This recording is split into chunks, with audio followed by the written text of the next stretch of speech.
আমি মামুন খান আপনাদেরকে Android apps development টিউটোরিয়ালের প্রথম পর্বে সবাইকে স্বাগত জানাচ্ছি। প্রথমে আমাদেরকে যা করতে হবে সেটা হচ্ছে আমাদের কম্পিউটারকে প্রথমে অ্যান্ড্রয়েডের পরিবেশ তৈরি করে রাখতে হবে। তারপর আমরা অ্যান্ড্রয়েডের অ্যাপস ডেভেলপমেন্ট করতে পারবো। সেজন্য আমাদেরকে যা করতে হবে তা হচ্ছে প্রথমে আমাদেরকে জাভা জেডিকে ডাউনলোড করতে হবে। সেজন্য আমরা গুগলে গিয়ে জাভা জেডিকে লিখে সার্চ করব। সার্চ করার পরে এরকম একটা ওয়েবসাইট দিবে গুগল। তারপরে এটা যে আছে যে জাভা জেডিকে ডাউনলোডার, অর্থাৎ এই সাইটটা, আমরা এই সাইটটাতে প্রবেশ করব। এই সাইটটাতে প্রবেশ করার পরে এরকম আসবে। এখানে আসলে পরে এখানে নেটবিনস আছে ডাউনলোড জেডিকে। তো এটা ডাউনলোড না করে আমরা এটা ডাউনলোড করব, অর্থাৎ জাভা প্ল্যাটফর্ম জেডিকে 8U5। এটাতে ক্লিক করার পর এরকম চলে আসবে। এখন এখানে আসার পর আমাদেরকে এখানে একটা কাজ করতে হবে, অ্যাকসেপ্ট লাইসেন্স এগ্রিমেন্টে ক্লিক করতে হবে, নাহলে কিন্তু আমরা ডাউনলোড করতে পারবো না। তো আমরা এটাতে অ্যাকসেপ্ট ক্লিক করব। করার পর এখন আমাদের অপারেটিং সিস্টেম অনুযায়ী, যার যেটা অপারেটিং সিস্টেম সেটা অনুযায়ী ডাউনলোড করতে হবে। এখানে আরও আছে, তো নিচেরটা না, আপনারা এই জায়গা থেকে সবাই ডাউনলোড করে নেবেন। এটা 151 মেগাবাইট। এই জায়গাতে ক্লিক করলেই আইডি দিয়ে ডাউনলোড হতে থাকবে।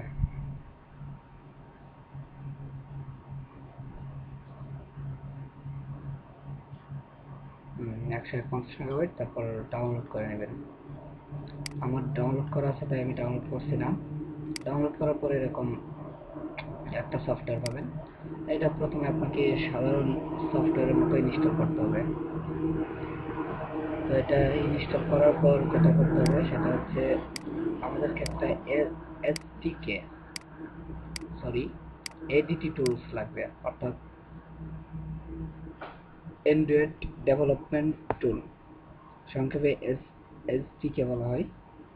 এইচডিকে লিখে যদি আপনি গুগলে সার্চ করেন তাহলে আপনাকে এরকম কিছু সাইট দিবে গুগল। তো এই সাইটের সবচেয়ে ভালো হচ্ছে developer.android.com। এই জায়গা থেকে আমরা এইচডিকেটা ডাউনলোড করে নেব। এইচডিকেটা হচ্ছে জিপ অবস্থায় সম্ভবত 500 মেগাবাইট, আর এক্সট্রাক্ট করার পর এটা আরও বেড়ে যাবে। তো এইখানে ওই সাইটে ক্লিক করার পর, অর্থাৎ এই জায়গাতে ক্লিক করার পর আমার এইরকম একটা সাইট ওপেন হয়েছে। তো এখানে এসে আপনারা এই জায়গাতে ক্লিক করবেন, ডাউনলোড দ্য এইচডিকে। এই জায়গাতে ক্লিক করলাম।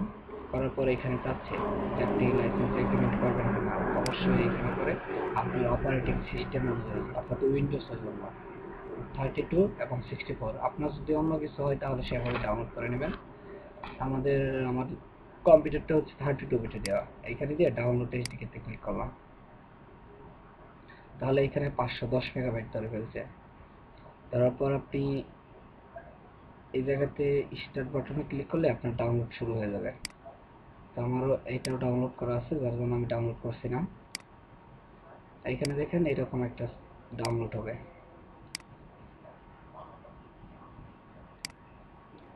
এরকম একটা জিপ ফাইল ডাউনলোড হবে। আর আমি জানি না যে আপনারা জিপ ফাইল এক্সট্রাক্ট করা জানেন কিনা। যদি জানেন তাহলে ভালো, না জানলে এখন আমি দেখাচ্ছি কিভাবে এক্সট্রাক্ট করবেন জিপ ফাইলটা। এই জিপ ফাইলের ভিতরে দেখেন তিনটা জিনিস আছে। একটা হচ্ছে ইক্লিপস, এইচডিকে ম্যানেজার। তো আমরা আগে এক্সট্রাক্ট করে নিই জিপ ফাইলটা। রাইট বাটন ক্লিক করবেন, এক্সট্রাক্ট হেয়ার, অথবা আপনারা এটা ওপেন করবেন। ওপেন করার পর যাদের উইনজিপ উইনার দেওয়া আছে, অর্থাৎ উইনজিপ, তারপর এটা ওপেন করবেন। করে এখানে সোজা সিলেক্ট করে এখান দিয়ে ধরে এখানে ছেড়ে দিবেন। বাস, এক্সট্রাক্ট হয়ে গেল। এক্সট্রাক্ট হচ্ছে।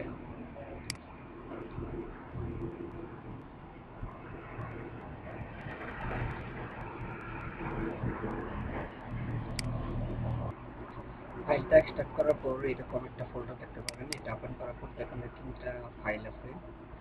এই দুইটা ফাইলে আমরা কোনো কাজ করব না, আমরা এই ইক্লিপসের ভিতরে কাজ করব। তো ইক্লিপসের ভিতরে কাজ করার জন্য এটা ওপেন করব। করার পর এখানে দেখেন ইক্লিপস exe লেখা আছে। এটা রাইট বাটন ক্লিক করে সেন্ড টু ডেস্কটপে ক্লিক করবেন। এই জায়গায় ডেস্কটপ শর্টকাটে ক্লিক করবেন। তাহলে দেখবেন যে আপনার এই ইক্লিপসটা এই যে ডেস্কটপে চলে আসছে। তাহলে আপনার নেক্সট টাইম থেকে আর এই জায়গায় গিয়ে আপনাকে ওপেন করতে হবে না, আপনি শুধু এই জায়গা থেকে ওপেন করবেন। তো আজকের টিউটোরিয়াল এই জায়গাতেই শেষ করছি। আপনারা এটা ডাউনলোড করবেন। ডাউনলোড করতে যদি কোনো সমস্যা হয় তাহলে ফেসবুকে কমেন্টে জানাবেন আমাকে। আর ডাউনলোড করে এর সাথে অ্যান্ড্রয়েড অ্যাপসের যদি পরিবেশ তৈরি করে রাখতে পারেন, তাহলে আপনি নিজে নিজেই পরবর্তীতে গুগলে কোড দেখে করতে পারবেন। আর ফার্স্ট কথা হচ্ছে আপনার পরিবেশটা লাগবে, সেই পরিবেশটা তৈরি করুন। পরবর্তীতে আমি টিউন করব যে কিভাবে আমরা EST ইক্লিপস দিয়ে কাজ করব, কিভাবে অ্যাপ্লিকেশন রান করব, কিভাবে অ্যাপ্লিকেশন পাবো এই বিষয়ে। তো সে পর্যন্ত ভালো থাকুন, এই আমন্ত্রণ জানিয়ে আজকের টিউটোরিয়াল শেষ করছি। ধন্যবাদ।